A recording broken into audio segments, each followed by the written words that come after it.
இந்த வெஹிக்கிளுக்கு வந்து பார்த்தீங்கன்னா ஒரு இன்ஜின் ஒர்க் நம்ம பண்ணிட்டு இருக்கோம். இது என்ன வண்டி அப்படிங்கன்னா ஸ்ப்ளெண்டர் ப்ரோ கேட்டகரி. இந்த வெஹிக்கிள் ஆல்ரெடி இன்ஜின் ஒர்க்லாம் பண்ணியிருக்காங்க.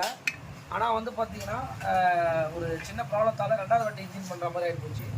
இதில் என்னென்ன பண்ணியிருக்கோன்றதை பார்த்துங்க. ஹெட்டு வந்து பார்த்தீங்கன்னா வால்வு சீட்டிங்கு இதெல்லாம் கம்ப்ளீட்டடாக பண்ணியிருக்கோம்.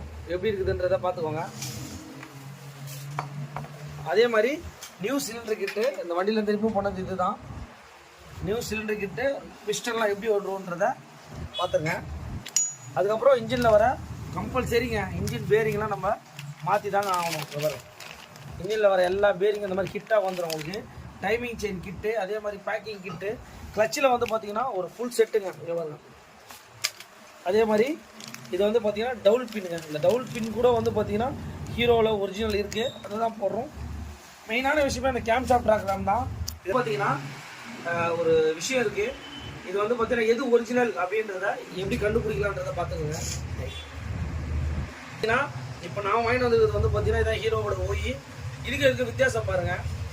இதில் வந்து பார்த்தீங்கன்னா இந்த ஷீல்டு க்ளோஸில் இருக்குங்க. அதே மாதிரி இந்த பக்கம் பாருங்கள்.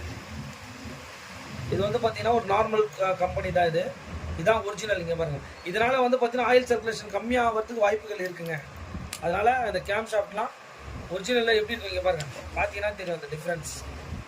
அதனால் கேம் ஷாஃப்ட்டு, ரேக் ராமு இந்த மாதிரி எல்லாமே ஒரு கம்ப்ளீட்டடாக வந்து பார்த்திங்கன்னா நம்ம மாற்றுறோம். இங்கே பாருங்கள். பேக்கிங் கிட்டு இந்த வண்டி எப்படி இருக்குதுன்றத ஒரு ரெஃபரன்ஸ் கஸ்டமர் தான். ஆல்ரெடி இன்ஜின் கொஞ்ச நாள் முன்னாடி பண்ணியிருக்கேன், ரெண்டாவது வண்டி பண்ணுற மாதிரி இருக்குங்க அப்படின்னாரு. பர்ஃபெக்டாக பண்ணி கொடுக்குறேன்னு சொல்லி இந்த மாதிரி இவ்வளோ விஷயங்கள் இருக்குங்க. எல்லாமே நம்ம ப்ராப்பராக பார்க்கணும். இந்த வெஹிக்கிளை வந்து பார்த்திங்கன்னா இன்ஜினை வந்து நம்ம எல்லாமே ஃபிக்ஸ் பண்ணுறோம். நியூ சிலிண்டர் கிட்டு எல்லாமே ஆயில் ஃபுல்லிங் மட்டும் பார்த்துக்கோங்க. ஆயில் சர்க்குலேஷனு டைம் வந்து பார்த்தீங்கன்னா கரெக்டாக 10:40ங்க.